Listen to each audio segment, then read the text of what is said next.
I am audible, right? I hope I am. So I am starting with C plus plus all C basic concepts.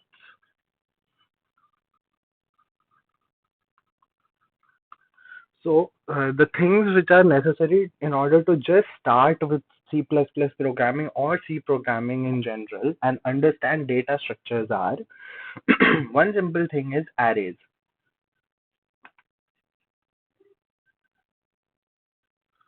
We will so they are basically a collection of similar data elements. You can say a set of integers, floats, maybe characters even. And then we have the second thing in C, which you might have studied, structures. So what are structures? Basically, structures are also a collection of, you can say, dissimilar data types as well. Under a same name, there are structures which have data types which are included in itself. Let's say we'll cover this. We are just jotting down whatever things we are going to cover in the basics part. So we are going to cover pointers, and then we are going to cover a reference. Okay, then we are going to cover basically parameter passing.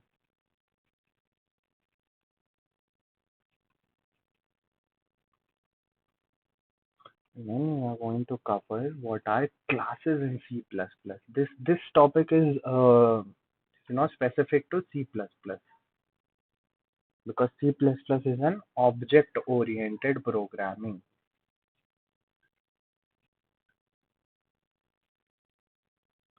And it is templates. Okay, so these were the things which we are going to cover. So today, the things which we are going to cover is arrays and structures, maybe pointer if time allows, and then we are also going to see the setup environment in our local machine. I will show you how to set up Sublime Text and run your code using the compiler which you have already installed in your machine. Okay, so let's start. So arrays, what are arrays? Arrays, arrays. So arrays are collection of similar data types. They are a set of integers. They can be a set of float data types. There are various data types as we have discussed in the previous class. But then, how can you say what is an array? Let's say there is a block, and we have same type of elements inside this. Let's say one, two, three. So these are some type of data. What type of data is this? Integer. And this is an integer, this is also an integer, this is also an integer, and this is stored in a fashion that it is stored in contiguous memory blocks. And say if we give an indexing, generally in computer science we use zero based indexing. We start the thing from zero, then we add one to it, then we add one to it, so it is two. So the size of array is always this is the last index, this should be size minus one. If the size is 3, the indexes should go from 0 to n minus 1. Alright? So, where is it? So, there are two things in a data structure which you always have to see. One thing is initialization, and one thing is declaration, and then there's initialization of that particular data structure. So, how do we initialize? In A, and inside these square brackets, we write the size of this array. Size is, let's say, 5. Okay, someone wants to join. Okay. So This is initialization. No, sorry, declaration. So what did we declare? We declared an array which has a name A and which has a size 5. Size equals 5. Now, how can we see the initialization of an array? So first of all, we are going to see what is memory structure inside any computer. We are going to see that, and then we are going to cover uh, what is initialization. So inside a main memory of your uh, system. So this is the main memory.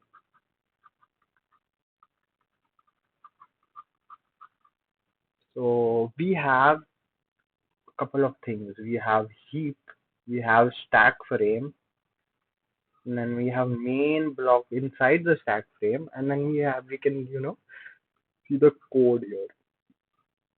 It is divided into heap, stack, and the code frame. So whenever you initialize an array, what happens is, let's say you initialize an array B.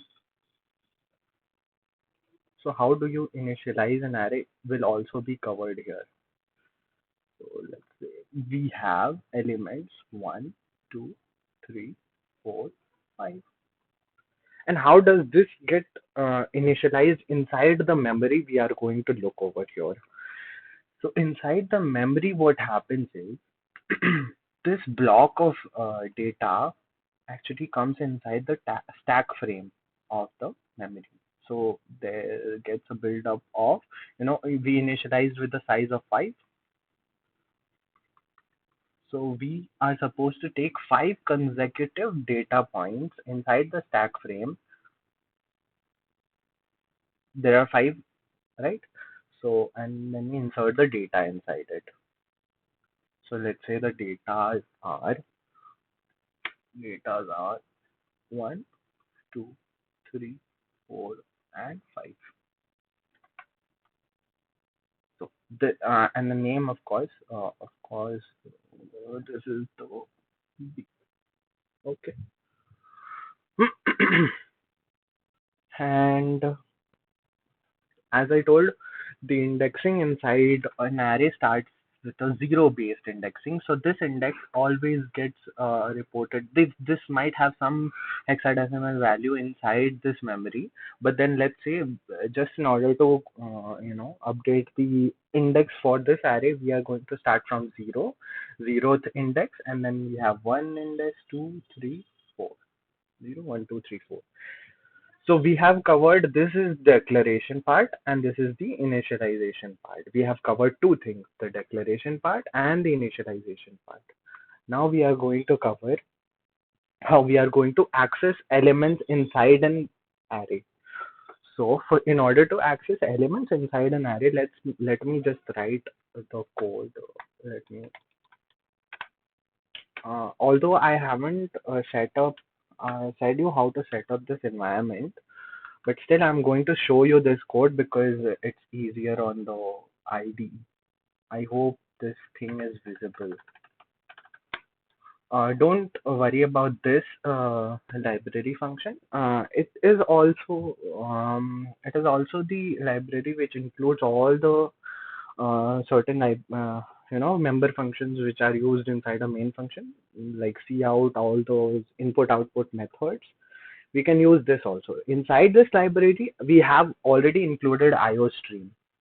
And this is an alias. We use this std namespace because so that if we don't use this, we have to do this thing. And just in order to skip this part, we just use this. Like I said, uh, the overview of an basic C++ program, I'm going to start accessing an array. Let's initialize an array. A of size 5, let's say 5, and we have let's say elements 1, 2, 3, 4, 5. And we always end with a delimiter, semicolon, whatever. Okay, so now if we are going to access it, we need to take an counter. let's say we took I, and then we are going to start with a for loop. We are going to initialize I as 0. I hope you know about for loops from the first semester. If you don't, I will cover it later. Don't worry. I is less than 5, I plus plus. And then how are we going to access this? Cout. Cout is equivalent to printf in C. All right. So how are we going to access this A of I? And if we run this, if we save this, this is first.cpp. I hope it saves up. And in order to run this, we need to go into the terminal, and we need to go in this directory. We are going to open this file in our Finder. Where is this? This is code in C++. Okay, someone wants to join.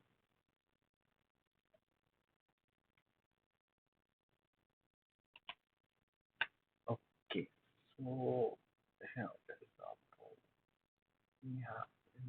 We need to direct to that particular folder, and then we need to go into our terminal or command prompt per se. I am using a Mac, so I have terminal over here, but inside Windows you always have a command prompt window in which you can do the same thing. So I'm going to uh, I want to drag and drop. We need to change the directory from the root directory to something. Okay, so we are going to use GCC. Now GCC is the compiler for C++. There are so many compilers. There are GCC, and there is CLang, and there is C++ even.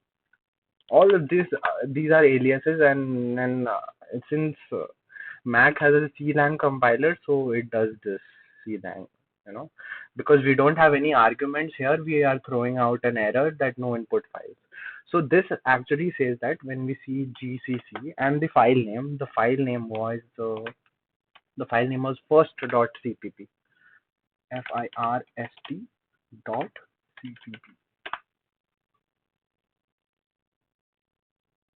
Okay, undefined symbols for architecture. What, what is the error? Symbols not found.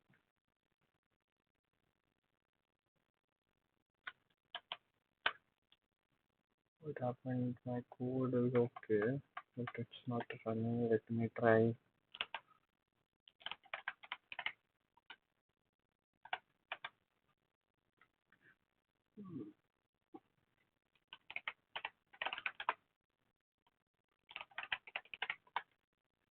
Don't worry about this. This is all bullshit for now. Let's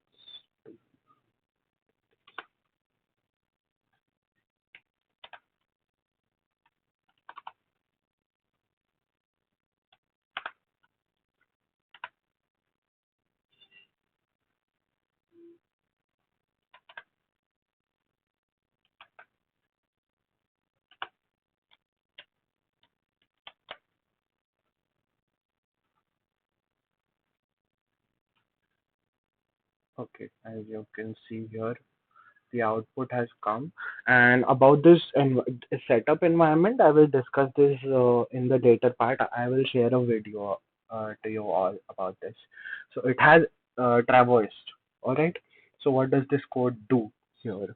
Let us discuss, or are you guys all comfortable? Let me just discuss just for the satisfaction part. So what happens in this for loop is it starts from 0, and in the 0th index, I'm writing indexes over here. So this is the block of this array, and we have 0, 1, 2, 3, 4. Okay, I I know it's not visible, but just try to I starts from 0, and then this is the initialization part in a for loop. This is the condition part in a for loop, and this is the updation part in a for loop.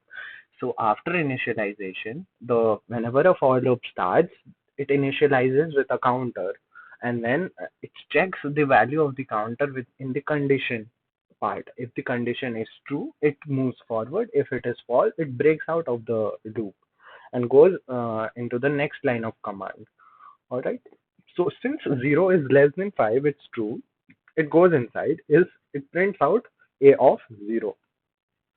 So what is a of 0? A of 0 is 1, so 1 is printed. All right. And in the next iteration, it updates itself with I plus plus. So what is I plus plus? I plus plus is an increment operator, which is postfix. It goes inside and then updates itself after one iteration. So what it is actually I equals I plus 1. So then 0, it updates itself to 1, then a of 1 should be uh, a of 1 should be 2. All right, as you can see here. So it prints out 2 over here, a of 2. And then again it comes to a of 2, then it prints 3, and then similarly a of 3, it prints 4, a of 4, it prints 5, and then when 5 comes, it updates itself once again, a of 5.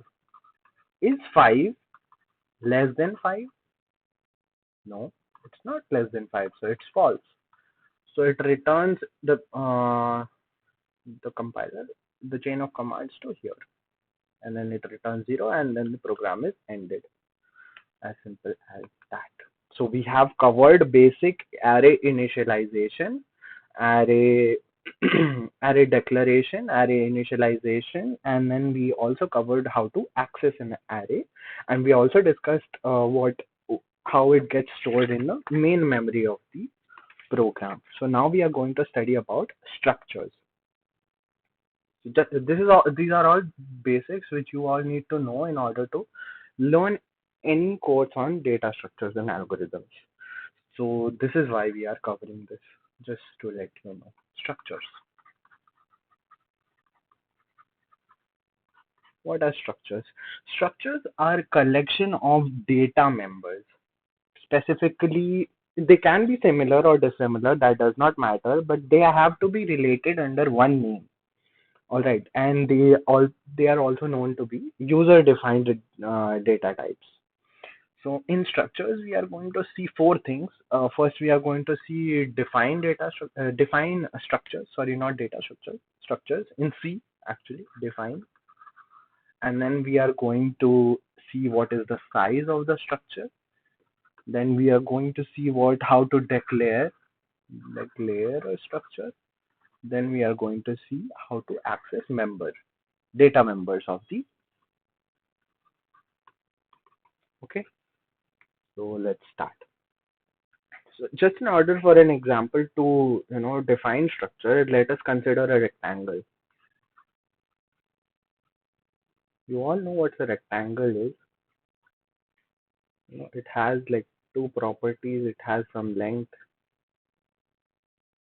It has some breadth. Okay. It has some length. It has some breadth. So let's just create a structure. In order to create a structure, we need to use in C++. We use the keyword struct, and then we name the structure. Let's say rectangle, and then we start the flower brace, and then we input the data members inside the int length and int breadth. Okay, and then we close it like this. And usually in a function, so struct is different from a function. All right, so usually in a function we don't actually have this thing, when it ends itself, but inside a structure it does. So we covered how to define a structure, all right, because it is a collection of data members. So we are actually initialize. So we are this whole thing actually does not consume any sort of memory because it is being defined right now.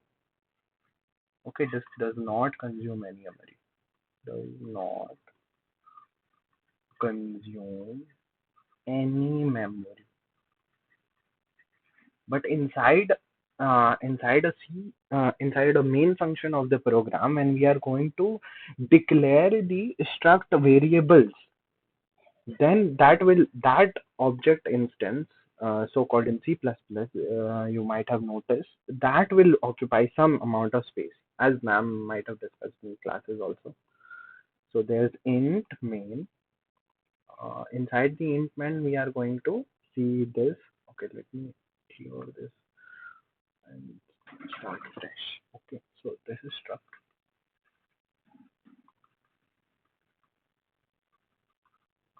rectangle. We start and there are two.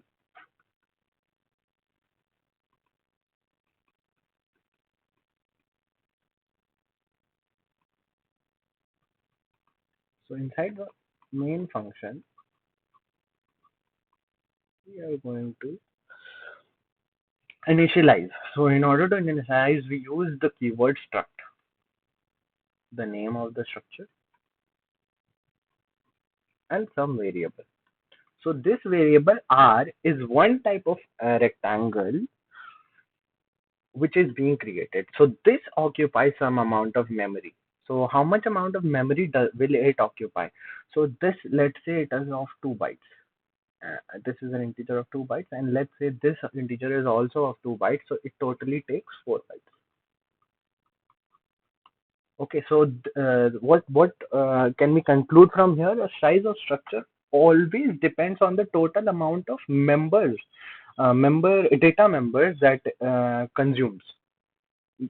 Total amount of data consumed by the member. These are the data members, and total amount of data consumed by these data members. So now, in order to this was the declaration of a variable in a data in a structure. Declaration. In order to do the declaration and the initialization in the same code, we can do something like this: struct rectangle. Instead of r, let's say e, we are doing e equals to, let's say, 10 and 15. So this length gets aliased by 10 and 15 gets aliased by the breadth in this e instance. So just in order to print, if you print e dot length, if you use cout, and we will, okay, cout is not the function which we use in C, so we are going to use printf. Printf. If we access this, so how do we access this e dot length? So this dot operator is used to access the member function, a member data members in the structure. So this is the dot notation is used. Dot operator is used for the accessing of a member inside a structure. So just in case we need to print the area of this rectangle, how will we do that? I'm going to show it. Just let me just reduce this, and then I will. So just in case I will. Okay. Uh, let's just say we are going to see this over here. We are going to initialize some values to this. Let's say r dot length equals 5. Let's say you have a rectangle of 5 and 10. So r dot brerdth equals 10. Okay, this is the length. This is the breadth. And now we are supposed to print the area. How can we do that? Print of the area is percent %d r dot length multiplied with r dot. Okay, as simple as that. So we are done with structures. All right. Now we are going to see some examples of structures, which is very important in order to, analyze how we can use structures in different manners. So let's get on to that. Okay. So here we are. So let's say one example for complex numbers. You all have studied complex numbers, right? Complex numbers. So complex numbers is one form of a plus I b, right?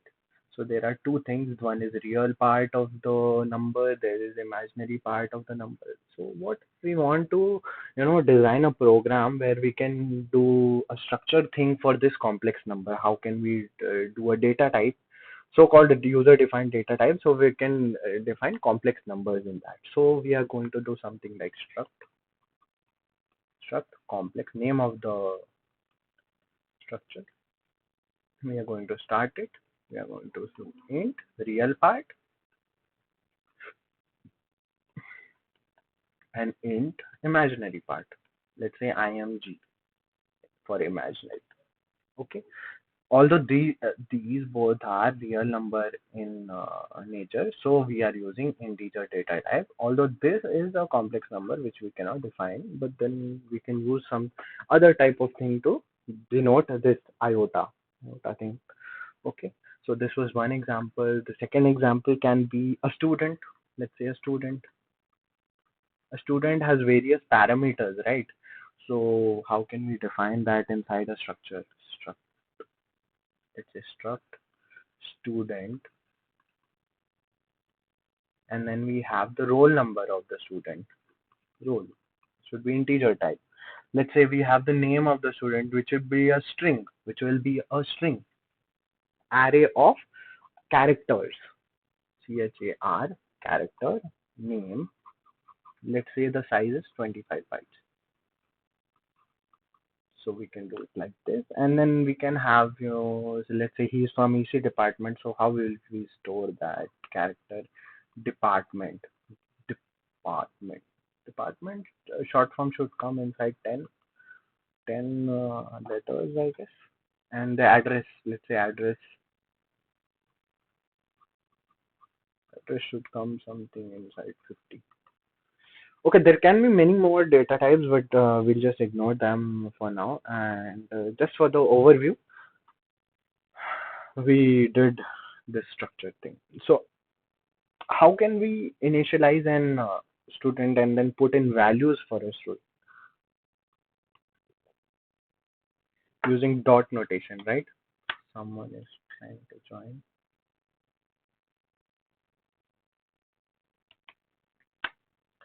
Using the dot notation. So how are we going to use the dot notation? Let's see.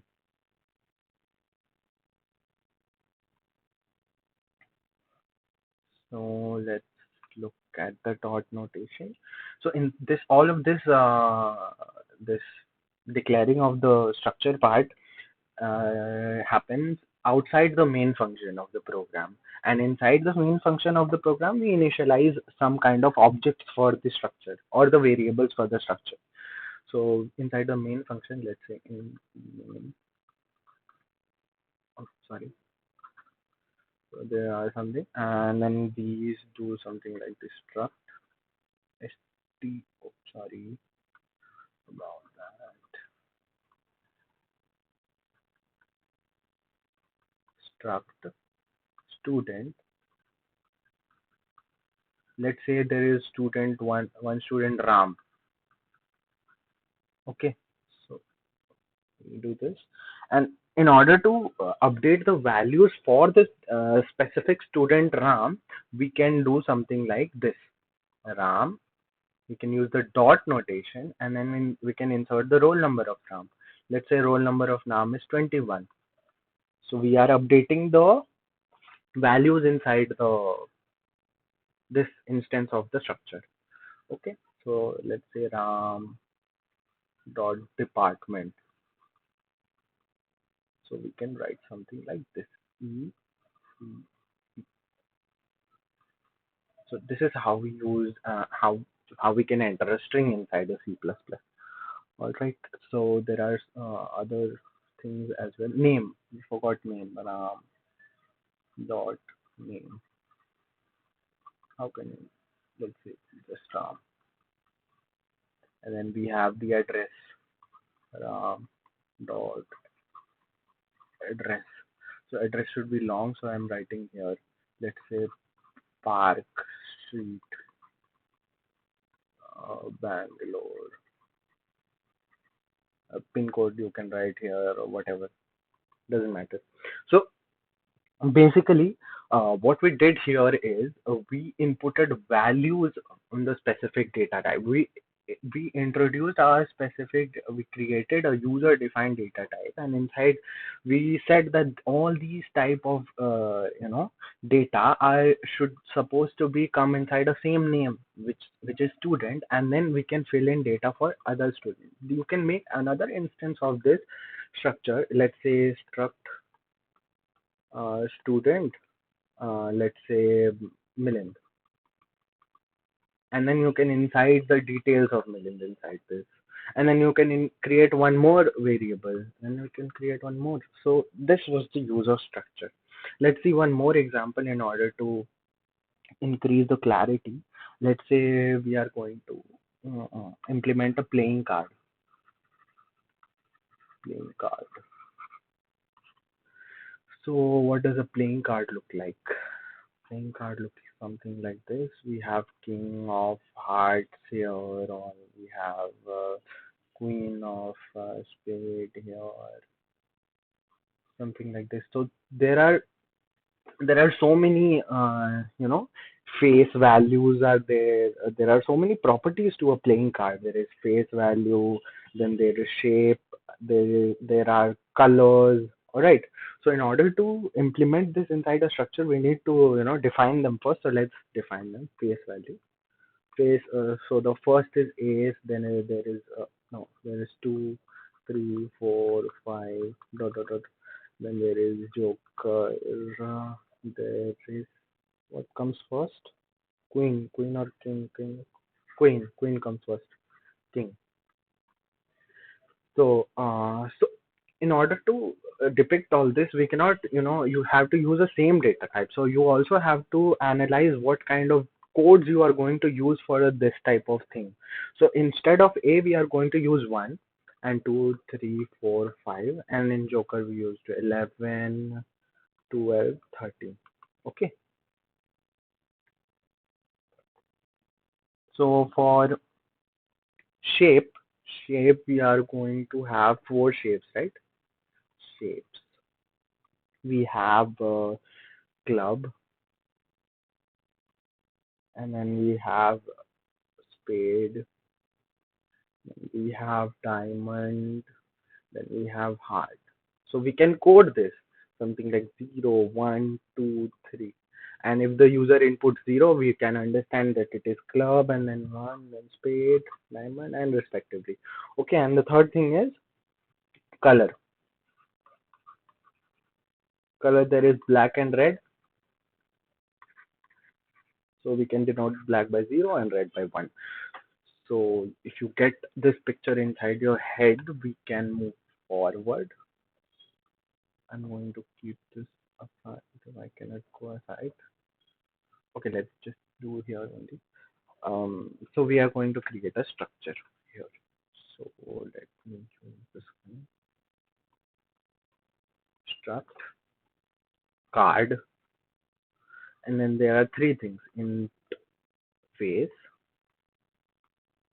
int. So the shapes are also integers because we are going to use 0, 1, 2, and 3.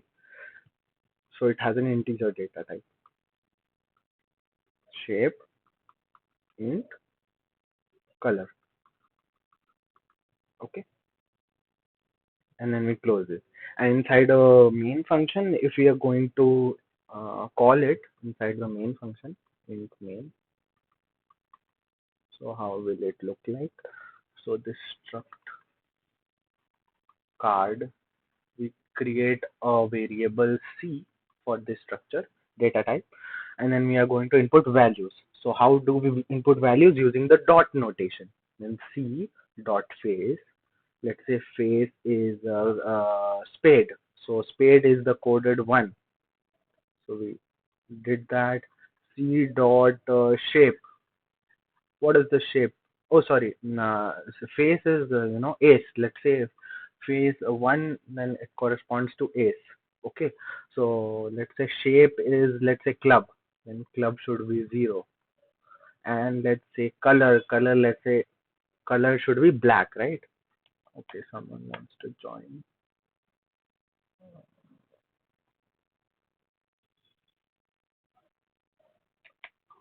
Okay. So the what are we left with? Color. Color is black. So we did this, and then we can close this. And this is how we initialized the structure. So we are done with two things, arrays and structures. These were the basics of C++. Now we are going to cover a lot of things which you can also cover from W3 schools, which I will show right now. If time so, okay, so this is the W3 schools tutorial. Let's just close all this. And those of you don't know, this is the online compiler where you can run C++ code, even though if you do not have any local IDE installed. I will again send this in the chat so that it is, you can check it out later if you want to. Okay, this is codechef.com/IDE, so you can run anything here. Let's say we are going to run something here. Let's say int a equals 5, and then we are going to print it. So if we run this, you just need to have some internet in order to use this. So the output is 5, as you can see here. So you can run, you can select from here C++ 14, or if you are using C language, then C GCC 6.3 if you are using C++.